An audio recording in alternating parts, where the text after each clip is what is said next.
Welcome to Straight Up Dog Talk, a new kind of podcast where no topic is off limits. We're bringing in experts and owners to have the conversations we should be having as a dog community. Each week, a new guest will share firsthand experiences, educational resources, or professional guidance to help you learn and grow along with your dog. You won't get one perspective here, you'll get them all, because every dog is different and every owner is too. You can follow along on Instagram, TikTok, and Facebook at Straight Up Dog Talk, or by visiting www.straightupdogtalk.com. Tune in from any of your favorite podcast platforms. This episode is sponsored by Pet Matrix Premium Canine Supplements. Straight Up Dog Talk is super excited to be partnered with Pet Matrix. After exhausting several other pet supplemental brands, I am now seeing the results that I have always been searching for Toby and Fitz. Pet Matrix supports all three pillars of canine wellness using their cell matrix delivery. It delivers nutrition directly into the cell. If you're looking for a supplement that pairs with nature and science, look no further and get your dog on Pet Matrix today. Welcome to Straight Up Dog Talk. I'm Em, and we're back again this week without Josh, unfortunately. But we do have a really special guest. I know you guys are going to be really excited for this episode. We have Denise Fenzi with us. How are you doing tonight, Denise? I'm doing well. Thank you so much. I'm really excited to have you here. We have a lot of dog talk happening in the background currently.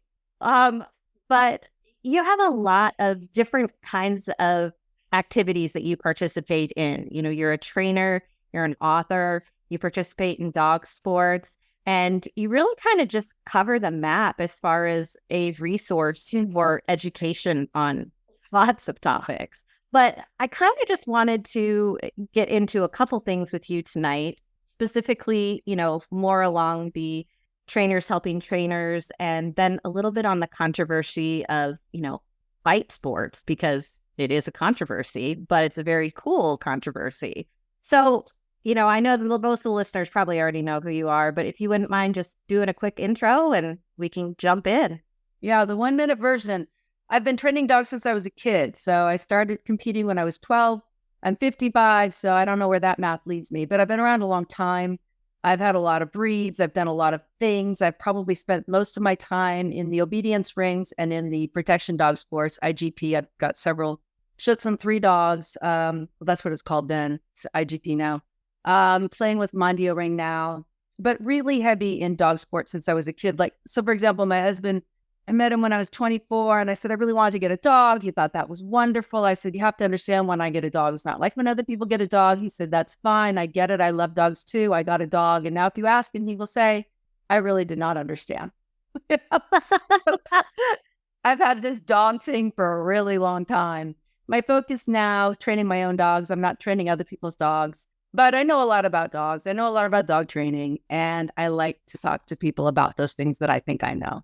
Well, I think that you know a lot. You also have an amazing podcast that I have been, you know, just mass listening to every chance I get. I'm in the car, I'm out of the car, I'm, you know, going to work, whatever, and I'm constantly listening to your podcast. And I love it. It's so, there's so much information, that there's so much openness in your tone, that I think it just really helps new people in coming in understand that it's okay to kind of be different and have different thoughts about things, and that we shouldn't be so worried about what everybody thinks, because our dogs are not the same. And for that reason alone, we should try to be just understanding of each other. Yeah, I think the whole it's all in how they were raised has probably done more damage to the human side of the dog-human bond than anything I can think of, because it has just created massive guilt and shame. And so I really do try to talk about the complexities of dogs and dog ownership and those relationships. And it's not that people don't do things that, you know, don't do their dogs any favors, but it's so much more complicated. And I really like doing my podcast. Your podcast is a lot of fun. And, you know, like I said, you talk about some things that are really important. And, you know, one of the first episodes that you have is the movement versus stillness. And let me tell you, I learned so much about my dog Fitz because of that episode. He is a mostly border collie, very intelligent, very high energy, ball obsessed dog. He's also reactive, which is my fault. And, I didn't learn that until a little bit too late that it was my fault. But, we're making accommodations and we're changing things in our habits. And we've come a long way in just 6 weeks. And I'm really, really proud of him. Listening to that episode on movement versus stillness taught me that Fitz is a dog that needs to have movement before he can be in his training zone. So we have to play ball for 15 minutes before we can go for a walk or before we can start training, or he'll settle down on that placemat. And it was just really incredible to me that such a small piece of information made such a huge difference for me. And what's cool, and I hope you got from that, is that it's okay to experiment. Like, people always want to tell you what worked for them, and that's awesome, but it's options and opportunities. And if it didn't work, and then you said, okay, well, I tried movement, I didn't like what I got. I tried stillness, I didn't like what I got. But I really liked what I got when I did a little bit of movement and then some stillness and a little bit of, just freeing up and allowing that. People who know a lot will tell you wonderful things. But at the end of the day, you really have to play. You have to play around with it a little bit and make it work for you. And that's when you can really, really make progress with your dog. Yeah. And the other thing that you said that I really liked in this most recent episode that I just listened to was saying that we don't need to feel guilty for telling our dogs no, because there are rules in society and corrections are okay. Now, the way that we say no can look differently and can sometimes be considered abusive depending on what it is. But if you're just telling your dog, these are your options. You can sleep in your bed, you can sleep on the floor, or you can, lay on the couch. Those are your options. You don't get to, lay weird on the landing down there, and you can't climb over and crawl up into that, my roommate's bed, or look out the window and bark. Those are not options. And I think that, kind of establishing those boundaries with your dog in that flexible way, allowing them to have the decision, but still maintaining that there are options that are not okay, is something that people kind of immediately get upset about because they still think that it's negative. I think the problem is when we think about the quadrants, we think about increasing behavior, decreasing behavior, things dogs like, things dogs don't like. And the problem with thinking that way is nowhere in there is another category, which is just communication. So if you ask me, do you want to go to the store today? And I say no, what quadrant does that fall in? I'm telling you I don't want to go to the store. I'm telling you, if you say, well, will you go to the store with me anyway? And I say no, it is a negative event for you because you didn't get your way, right? What quadrant is that in? Well, I guess if you came to me frequently and I always said no, then it would become punishing, right? It would become, I am not, we're not on the same page, right? We're not having a very good relationship. We're not getting along. But none of those are scary to you or frightening. They might decrease your willingness to ask me because you're not getting the desired result. But I think we need to recognize that that doesn't make it frightening or scary or painful. It makes it a difference of your opinion and my opinion. And if you came to me and said, do you want to go to the store? And I said, yes, because I was trying to humor you. We need to recognize that if you do that a lot for another person, you start to develop resentment and frustration. And that's where we have to get back around to the fact that people matter too. So if, your dog is bugging you and you say, well, in my brain, I think the way I'm supposed to handle this is, and fill in the blank. And yet at that moment, you're tired. You don't want to get up and get a bully stick to give to your dog to chew. And you just say, no, not now. We have to ask if that's really scary, threatening, painful, frightening. No can just be the answer to a question. And I think there's a difference between no, which is the answer to a question, and there's a lot of space between those two. And one of them is designed to be a threatening, overwhelming, scary event. But a lot of no isn't threatening, scary, overwhelming at all. It's just me saying that right now, my interests and opinions are going to supersede yours. And on some other days, your interests will supersede mine. And so, like, we have rules around here. My dog likes to train every morning. I'm totally good with that. Normally I want to, but even if I didn't, I wouldn't do that. I wouldn't not train him unless I was sick or something, because it's a pattern. And I would feel that his degree of disappointment would be greater than whatever I might have gained by not doing it. So it's always this balancing act. But in the middle of the day, when he says, can we go do something? Sometimes I say yes. And sometimes I say no. And I'm okay with that. And so I think, that gets to the whole concept of weights and balances. The dog has needs and wants, and people have needs and wants, and society have needs and wants. And it does appear to me that all of the different dog trainers with all of the different opinions about how things should be very often lose sight of that balancing act. And we all need to be considering all the parties as much as we can. And the other thing about no is that it's a placeholder. No is never permanent unless you make it permanent. You can say no now, and maybe 20 minutes later, it's yes, because time changes how you feel and your thought pattern and the dog's thought pattern. And sometimes just giving it a beat, whether that's 15 minutes or 15 days, the answer changes sometimes. And I think that if you give people the opportunity to understand that change is always welcome, you're going to have a higher success rate with people and dogs. Yep. I'm a pretty big fan of communication. And I just say your dog is talking to you all the time. If they stop talking, it's because you never listen. I mean, you have to sometimes say yes, because otherwise, why should they keep asking, right? And that's part of listening and paying attention. Like I said, when people say, what do you mean they talk to you? I said, well, when your dog has to go to the bathroom and goes to the door, do you get up and let them out? And the answer is almost always, of course. So, well, that's why your dog, almost all adult dogs, will tell you if they have to go to the bathroom. And that's because it's something you actually listen to, because you care about the end result of that communication. But if you listen, I had a dog, this was so many years ago. She came to me and I was working, and she started kind of tapping her feet and kind of and making little sounds. And I finally looked at her, I'm like, what do you want? And she got up and she walked about 5 or 6 feet away. And I got up and she led me to the kitchen.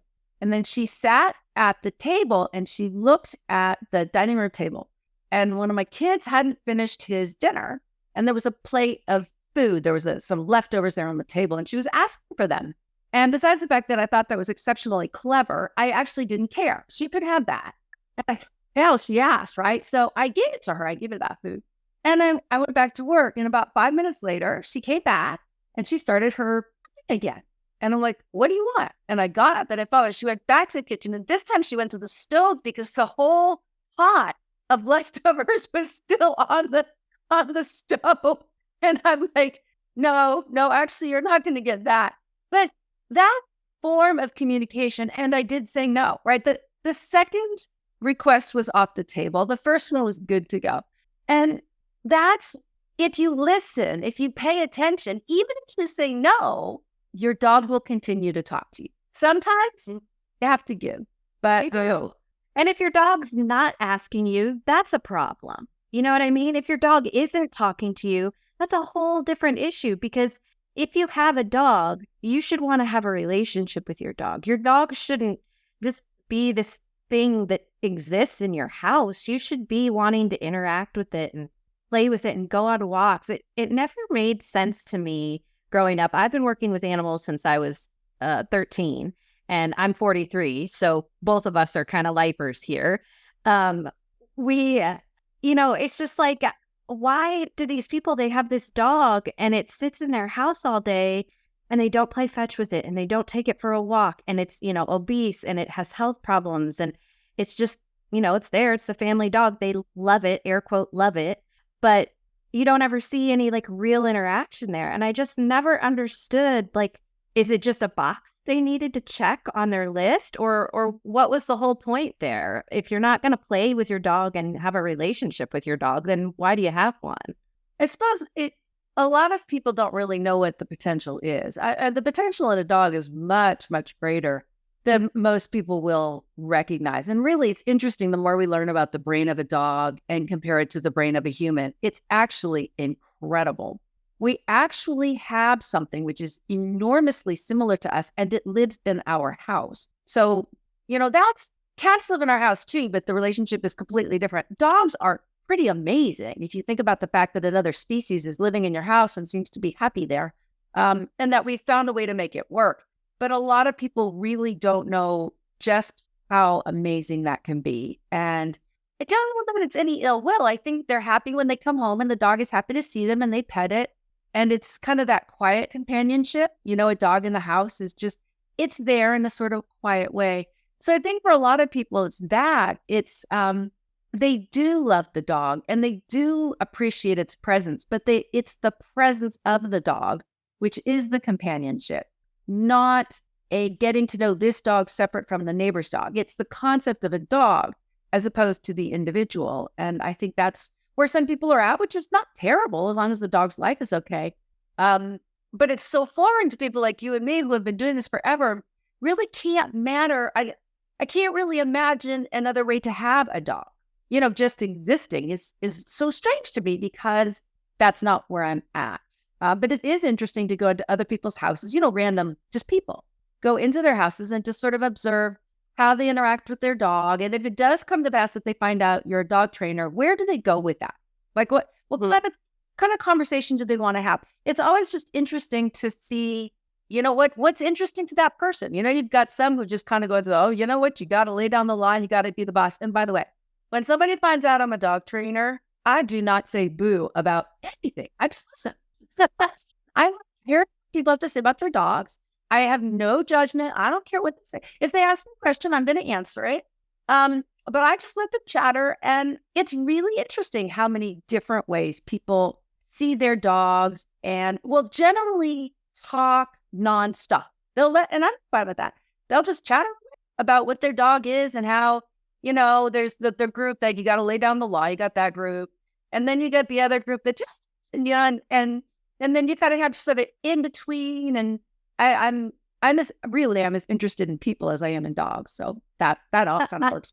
I feel like when you're in the dog sport world, you kind of have to be, and the dog training world, you kind of have to be a little bit more invested in the people side of it. I mean, I was in the veterinary field for, about 10 years, and that is definitely not as much the people side. You're definitely more interested in the dog and what you're doing for the dog in that realm of activity. And so me switching over now to, podcasting about dogs, but also getting into training dogs has really changed my perspective on a lot of things when it comes to that. And I'm interested to see, what kind of conversations I'll be having when I can start officially telling people, oh, yeah, I'm a dog trainer now. So it'll be an interesting, I'll have covered all the categories. But for me, I've never had a dog that was in dog sports before. And I really think I missed an opportunity here with this guy, Fitz. He's 6 now, but I think he would have been incredible. Had I known that it was accessible and that it was even available in my area, I probably would have gotten him involved in it. But he's dog selective. He doesn't like other dogs. So I think for me to do like a sport with him, it would definitely have to be at home and us learning thing. We've been doing a lot of trick training lately, and he's learning how to do middle, and he's come a surprising amount of way in the last week. It went from me putting him in a sit stay and then having to step over him because he doesn't like new things, and then just doing that, teaching him to run between my legs. And now he can do the full circle and come out between my legs. And it took us less than a week for him to figure it out. So I'm really impressed with him. And I just think that, the next time I get a high energy dog like that, I will be all into the dog sports, and I'll just be coming straight at you going, all right, Denise, what are we doing here? Because I don't know what I'm doing.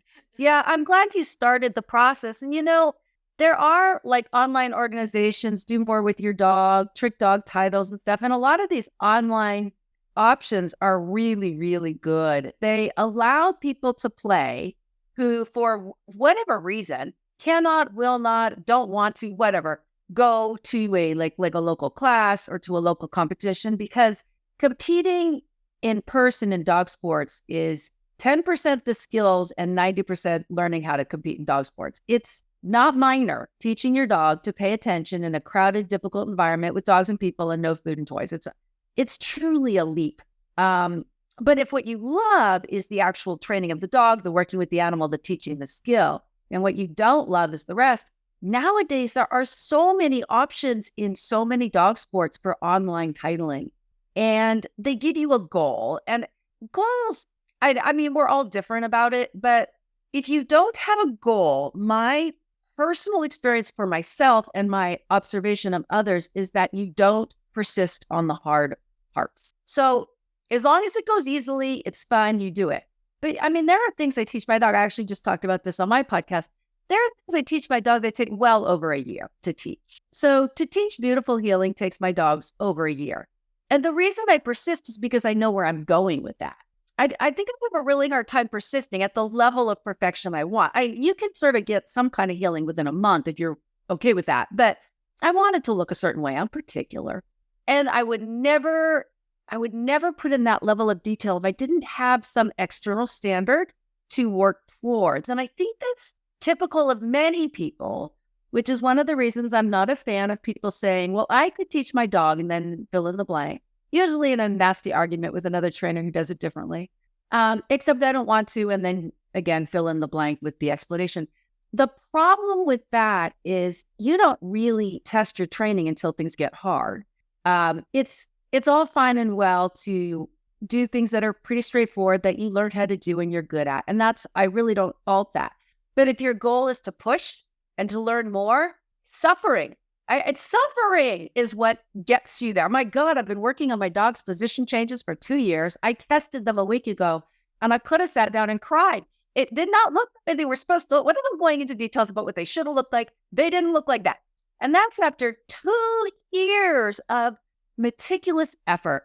So, I sat down and had a good cry, and then I picked myself up and I said, okay, what are you going to do about it? And then that's when the hard thinking starts. And that's when you're really going mentally back through, what did I teach? What might I have missed? What are the options for fixing? What foundation skills do I have? Oh, I don't have this foundation skill. I didn't know I didn't have that. Well, if I got that, could I do this? If I got that, and then you get excited about it again. But kind of being forced to go back over and over again. Or when I was competing in obedience and I live in a competitive area, it's you need 200 points is a perfect score, 170 to pass. But when you get to the competitive level, only first and second place, sometimes third place, get any points towards a championship. So in one of the classes, you need 6 dogs, first place gets points, nobody else does. So when you're at that level, you need to do well. And in my area, it was pretty common for dogs to get 198, 199, 199 and a half. I had been feeling pretty good about my 196s and 197s until I didn't win. And if I didn't win, I couldn't get the championship. I wanted the championship. And no, I was not happy about it. I mean, I had to fix a lot of details, half a point here, half a point there. I had no choice. And so I fixed it. I really think if I had lived in an area where 195s and 196s were enough, I wouldn't have put in the time. I would have been happy with my 196, my 197, because I would have been winning. There is nothing like that kind of external pressure, whether we like it or not, because it's not working for you, right? You're not getting what you wanted the way you wanted. And it's not, people say, oh, I thrive on challenge. I don't. I hate challenge. But the fact is, I don't have a choice in the matter. If the challenge comes to me and I have to overcome it, then I just have to do it. But I would never say, oh, I love it when things go wrong because I'm going to learn. No. I love it when everything goes right and my dog's a rock star. That's my happy space. But every single day, I just don't get that. But I feel really good when I solve it. And sometimes, my God, it's 2 years coming. It's a long time to get to say, I knew I could do this. And sometimes I fail.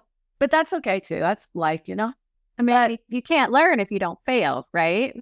And I've been around long enough that I've definitely come up with stuff where people go, I would not have thought of that. And my answer is, neither would I. But I had to do it 20 ways to get here, but I got there. I think this is problem number 29. But push comes to shove and you learn, and maybe it'll only work for that dog. Maybe it's this weird tweak in that dog's emotion. I don't know. But sometimes when people come to me, I really was pretty good at problem solving when I was doing seminars and teaching, because I did have this incredible bank of things in my head. I would see a problem in front of me and my brain would kind of look at the handler, look at the dog, and I have a good brain for quickly puzzling out things and offering a suggestion that will actually work for that team. Because there's lots of things that might work for a different handler or for a different dog, but I'm good at looking at what's in front of me and deciding what's realistic and going forward with that.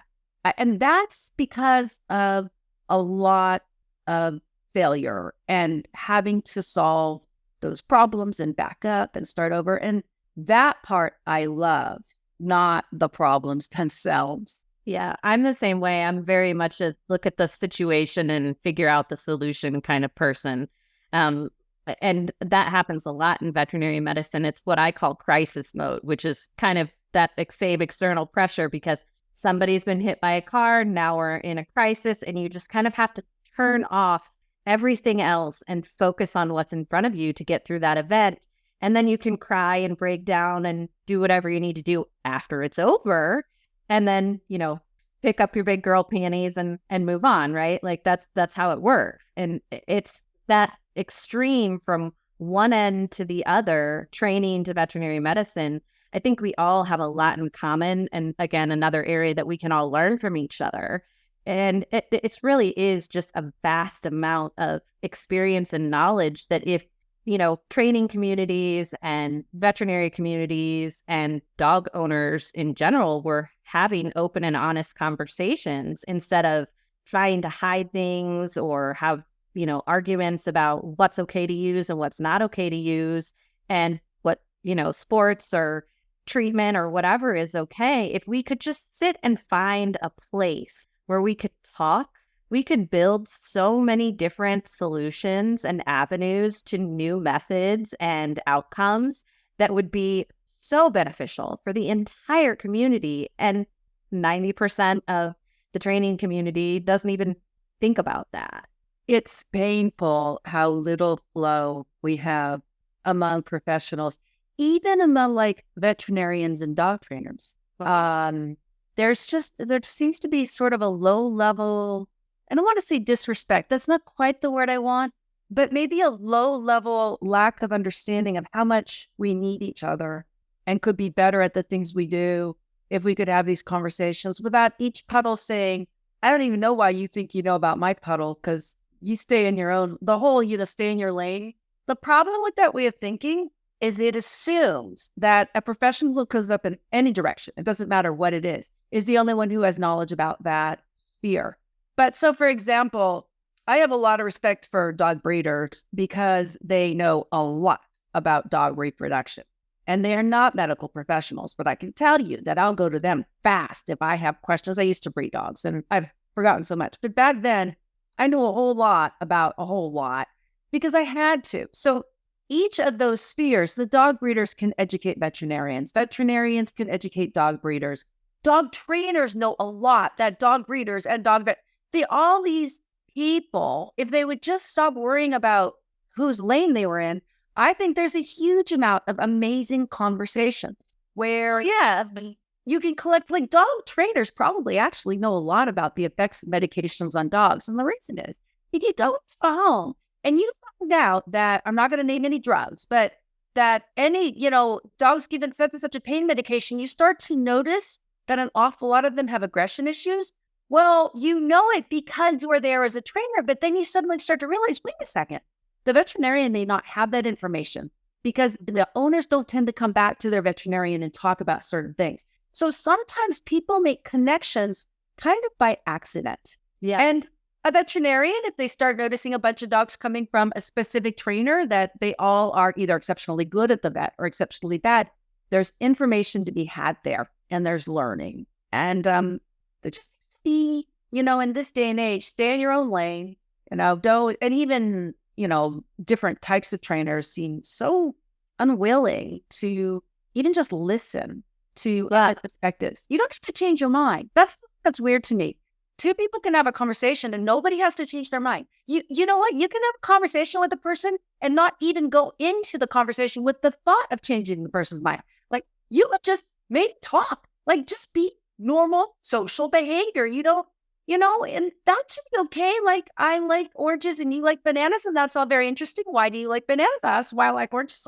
No, it doesn't have to be at the end of the conversation, do you like oranges more? People ask me this all the time. Are you trying to change balanced trainers into positive? I am not. I am not.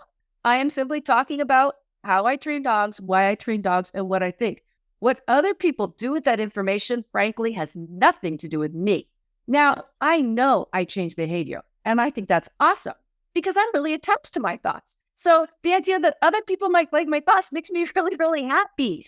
And I think that's great. Wouldn't it be terrible if in 20 years I changed all my thoughts? I'd have to look back over my life and go, oh man, I should have shut my mouth because all those people are believing my old thoughts. Now I have to think of new ways of persuading them.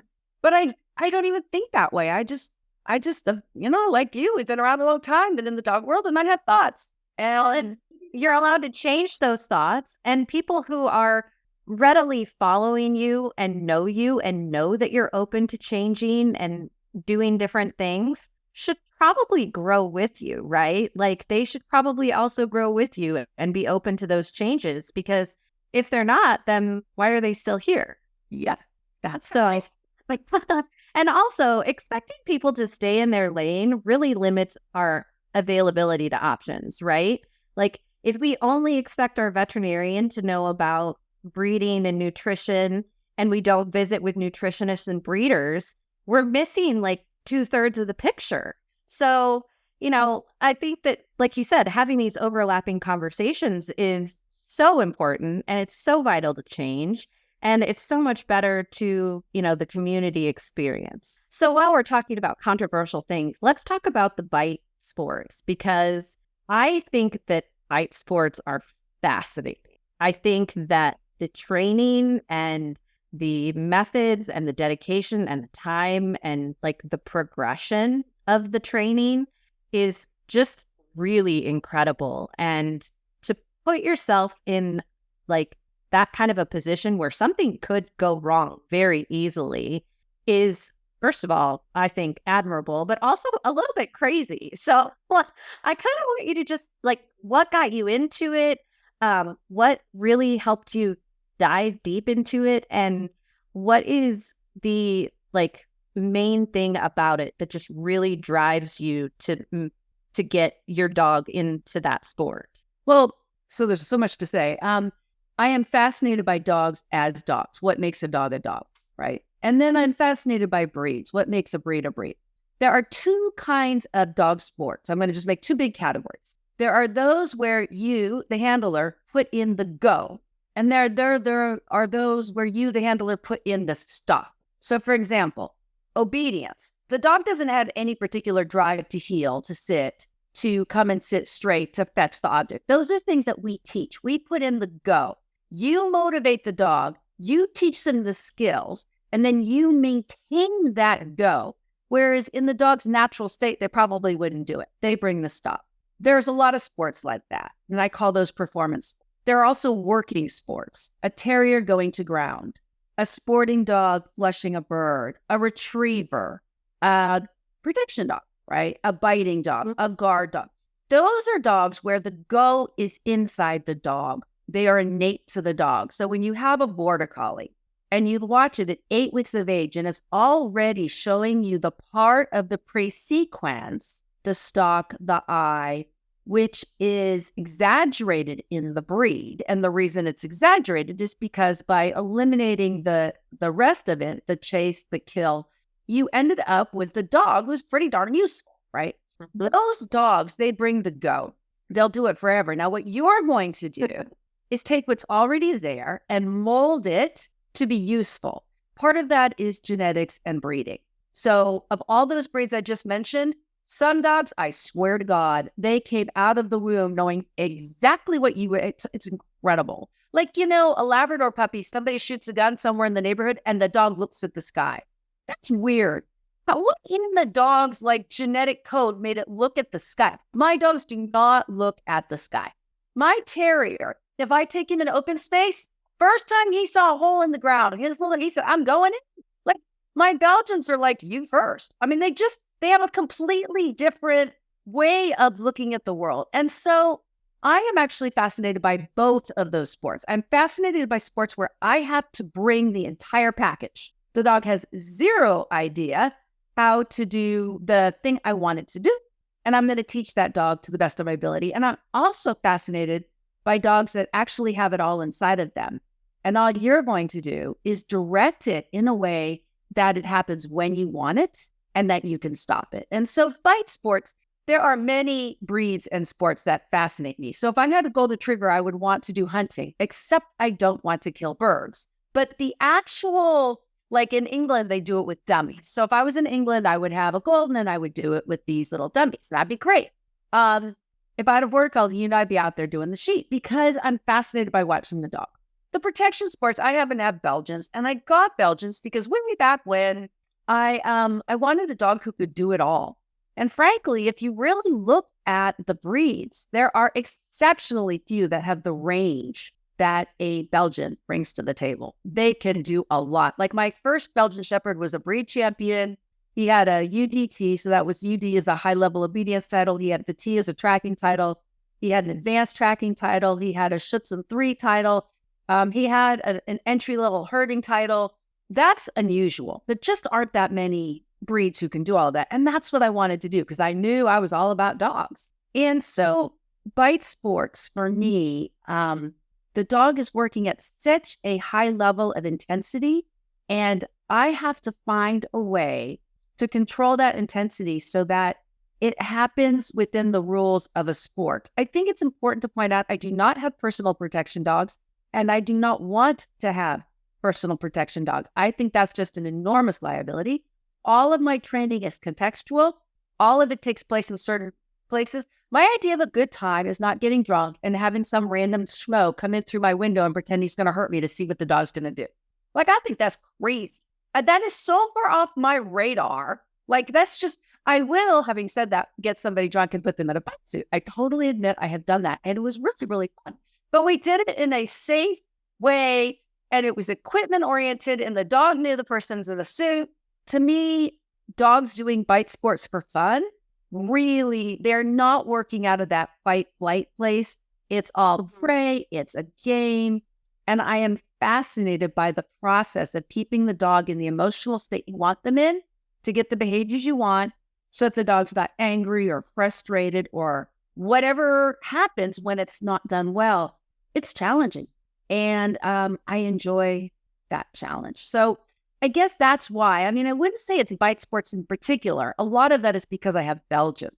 I could be equally fascinated by many things. So one thing the Belgian does bring, I love the amount of dog that's inside my dog. And so sometimes when I'm trying to decide what kind of dog do I want next, because I'm getting old. I mean, I can only do so many more Belgians. My hands hurt, my hips, everything hurts. I don't know that I can be doing this a long time, but when people suggest dogs, I just like, nah, I need a dog that's really substantial. I like dogs that are pushy, in your face, determined, don't take no for an answer, and smart and problem solving.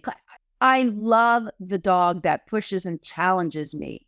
And so, it's kind of like if you're into horses, I'm sort of in the world of the Arab, and other people are in the world of the, quarter horse, trail horse. Both are great. I'm not in horses, by the way. But whenever I brought this up, people are like, you wouldn't enjoy a quarter horse. You would want an Arab or something that was feisty because you enjoy having to be quick. And the Belgian forces you to be quick. So the first time your Belgian gets on the couch and you go to sit down and he growls, you don't have a lot of time to make a decision about how you're going to handle that because they are all about the single incident learning. So you have about 2 seconds to look at your dog and say, yeah, no, not in this lifetime. Off you go. And off he goes because he's probably 4 or 5 months old at the time. And then you sit down and then you say, you can come up in 10 minutes, but not, you can't. Those kind of really low-level, subtle, quiet forms of dog training are really present with the kinds of dogs that I love. So I don't know where I'm going to go next. Cattle dogs look pretty cool. I mean, they're pretty feisty. I can bring something to the table. But anyway, that's a lot of my love is more about watching a dog do what it's meant to do and less about the exact sport of protection. You said that about dogs just like knowing things. I have Fitz again here. Just we lived in an apartment for a really long time, for like a year and a half before I finally moved into a house.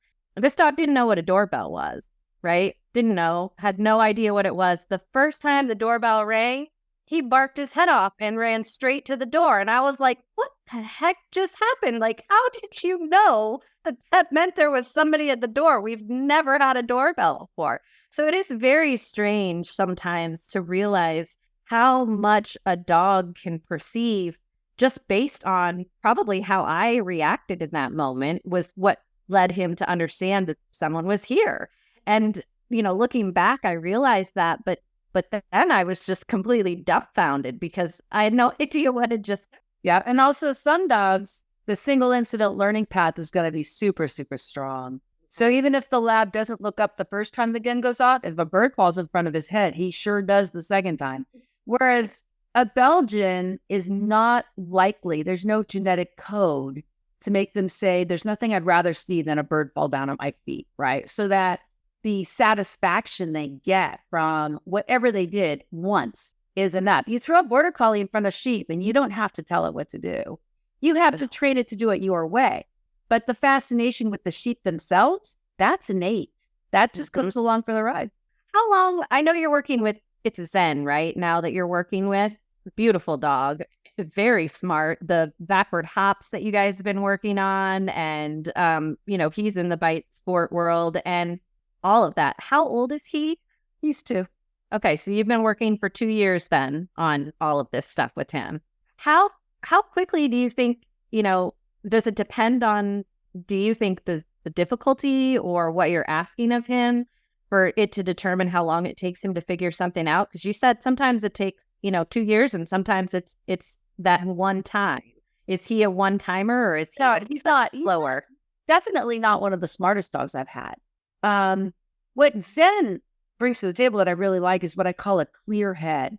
And what I mean is when you're teaching him a new thing, he doesn't get frantic. Like he understands that we're trying to learn a new thing and he's a little bit slow about it. Like I mean, I don't want to be disrespectful, but I used to say when he was a baby, I got him at about 3.5, 4 months, he almost came across as a bit dull.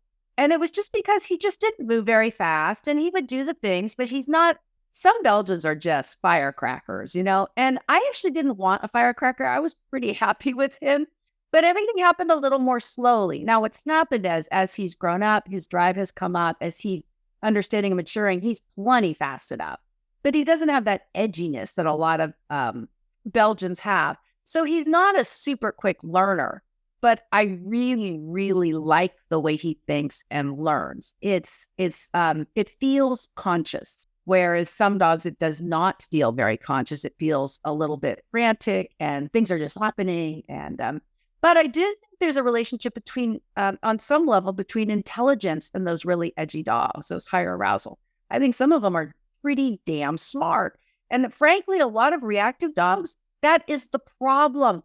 They are making connections and people don't really understand that. Dogs that are on the duller side don't tend to be reactive because they don't make connections. They just don't, they don't say, oh, gee, there's a dog barking behind the fence. Oh, wait, there was a dog barking not outside the fence the other day and he was showing threatening behavior, therefore. Like it takes a certain level of consciousness and awareness. Sometimes the ones that little kids can come up and grab their ears and bite them and all this, partly it's because they're just not very aware that they're under threat. Like they just don't think a lot. They're not making a lot of connections. Whereas the dogs that are a little bit more reactive and edgy, they're often just smarter. And smart is a weird word because there's so many types of smart. Zen is plenty smart, but he doesn't have that edginess about him that creates super quick connections that I may or may not want him to make. Yeah, I completely agree with that. That's where I struggle with Fitz, is that he is very intelligent and he figures things out very quickly. And he does have one thing that he does that I always tell him that he's a hypocrite for, because he's reactive. We've just retrained how we feel about the leash, and we've been working with new tools and practicing going on walks. And we went on a 3/4 mile of a walk, and that was a huge achievement for us. But he still gets reactive when dogs bark at him from behind their fences. He gets very upset and he immediately wants to go home. So then we come home and we go out in the yard where we do the thing with the BALL, which I'm not going to say because he's asleep on the couch right now. But we go out and we do that, and dog walks by our house, and guess what he does? The hypocrite goes and runs to the fence and barks. And I'm like, dude, what are you thinking? Absolutely. Absolutely. It's like, that was the thing that bothered you the most, and here you are doing it. So, I mean, I guess it's funny to that correlation in there too, is that dogs can be hypocrites just as people can, I guess. Not all people are worried about other people's perspectives, and presumably, we actually don't know. Like, science really has not answered the question of to what extent can a dog take the perspective of another dog, person, whatever, which is a fascinating question. Like, can they actually say, she won't like it if I do this thing, or she might have an opinion, or we don't know that. So can your dog recognize being on the other side of the equation? And that's unknown. It's a very interesting question, though. It is a very interesting question. And it would be really neat to see him kind of like transform that and figure it out in his head one day. I don't know if he ever will, but we're definitely working on it, because it's not the barking. The barking doesn't bother me. That's a natural thing. He can be upset that somebody's walking by the yard, as long as he's not charging the fence and trying to like bite people and, being absolutely ridiculous, because I, like you, do respect other people, and I don't want somebody walking by my yard to necessarily walk up to my fence with their dog and let their dog charge my dog. But if my dog is barking at them, they're more likely to just keep walking. So I'm okay with that, as long as he's not, trying to take the fence down with him. And he's not. He's standing there with the ball in his mouth, looking like a moron, going, oh. It's like, okay, whatever. Be yourself for a minute. It's okay. You're special right now. And it's good. That's part of his personality. And I don't want to take that away from him. So I think one more thing that I would like to just touch on quickly, we don't have a whole lot more time, but understanding how to get your dog into dog sports, and if you have a dog that is in the right mindset for it. This is something you've talked about on your podcast as well, about, potentially putting a dog into a sport and having them compete or participate, and maybe they're not into it, but it's a little bit for you too. And I think I agree with you on that. I think that that's okay. But if you have a dog that is, raring to go and busybody and just all of the things, how do you recommend that somebody get involved? Like, where should they start? Well, a lot of that's going to depend where you live in the country. There are parts of the United States and the world, because I assume this is an international podcast, where you have a lot of access. So where I live, within a 30-minute drive, I could find competitive obedience training. I could find agility training. I could find nose work training. I would have a little more trouble finding herding training, because that's not as common around here. I like to do my bite sports differently than other people do. So I don't do it with local clubs, which is fine, but I do bring in a trainer once a month to work with me. So part of it is access, what's available. The other thing I would really be looking at is, are you looking for fun things to do with your dog in public with other people? Or are you looking to really push your training skills? Because these are different. There are some entry-level sports like dock diving, fast cat, which is chasing a bag, racing, that don't really require a lot of training to give it a shot. You can go to one of these events and kind of work on it. Your life will be a little easier if you take a few lessons beforehand, but they're not heavy trainer sports. And in some ways, they're a great way to get you and your dog out to be around other people. We need more communities. The reality is, in this day and age of online everything, a lot of people are just plain old lonely, need to get out more, don't necessarily want friends, but want that just social interactions. Those sports are a really good way to get started, and they don't require a lot of training. But for some people, it'd be like, I can't think of anything I'd rather not do than be in a room with 100 screaming dogs. They're leaping into the water. Right? I'm sort of a little bit more reserved than that. Okay, great. How about like rally or obedience classes, or something that's not quite so crazy and intense? The online world has blown up in the last 5 years for dog training. Ever since COVID in particular, my school's been online for 10 years. We were absolutely an early adopter. those opportunities are spectacular if you're interested in a specialized thing that you may not have access to. And if you prefer to learn sitting in your house where it's quiet and you're not stressed and nobody's watching you, and you read lesson 1, get your dog do this thing. Some people, a lot of people really, really like that approach because they don't feel the pressure, especially if they have a dog that is a completely different dog away from home. So in their house, the dog is like a magician, and then they go out to the class and the dog is so distracted, So the online world offers a lot of opportunities. And then it's just a matter of finding something, looking at your dog's temperament and looking at your temperament and just frankly exploring like what looks kind of fun. And like tricks, you said tricks. Tricks are a really great way to start learning some basics of training, and you can get titles in tricks if that interests you. But even just, going online, finding a trick training class, or even not a class, even just like Instagram, you see people all the time putting up a little silly trick like beg, sit up, and the person will show how they did it. You can start there. And if you're intrigued, then you learn more and more about, well, there's different ways to teach tricks. There's shaping, there's luring, there's capturing.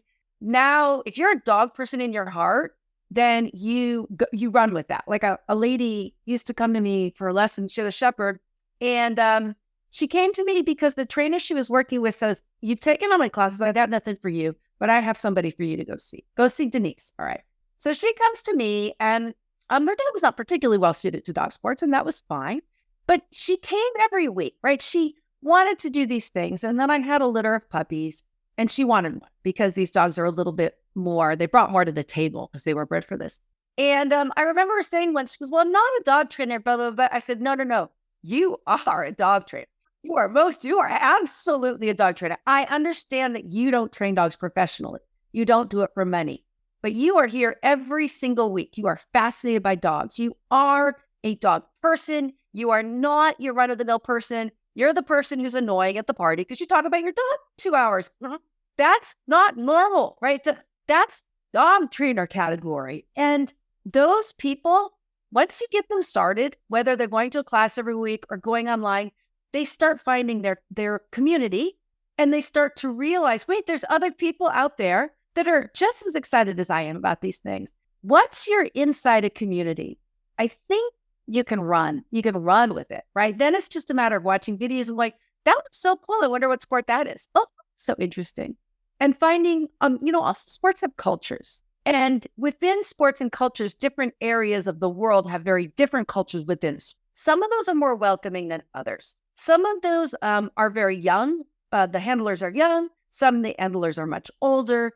Some of them are abrasive, and some of them are easygoing. So, and it's not just sport. It really does depend where you are. So your experience in one area could be quite different than another. Some have radically different training methods, and some of those methods might make you really uncomfortable. There's no question in my mind. There are certain sports I will not do in many, many places because I am not comfortable with what I see there. And that's okay. I can leave if I don't need to change my ways. I don't need to adapt. I can decide that this is a comfortable space for me. Or maybe there's a culture. Maybe there's kind to the dogs as could be, but I don't feel good about the culture. I don't feel like they're kind to each other. I don't need to be there. There are other sports. There's other places to go. And then cool thing about the online communities, the kindness can go across sports. So you can be doing any sport, working on it yourself, on your little foundation skills. And yet the people you talk to every day, most of my personal friends aren't even in my dog sport. They're in dogs, but not in my sport. And I may only have a passing interest in their sport, but it doesn't matter. We're both trainers. And so we can still talk about dog training and be fascinated about dog training together, even though we choose to do different things. And that the online community, I think, is making that easier and easier for people who are interested in looking around. And I mean, that's the exact kind of community that we're trying to create with this podcast. I actually do show us learning new tricks, and we talk about, little things like capturing and luring and shaping. I actually have a reel up where we used shaping to teach Fitz to jump into the bathtub on his own so that he can get his feet washed off when it gets muddy outside.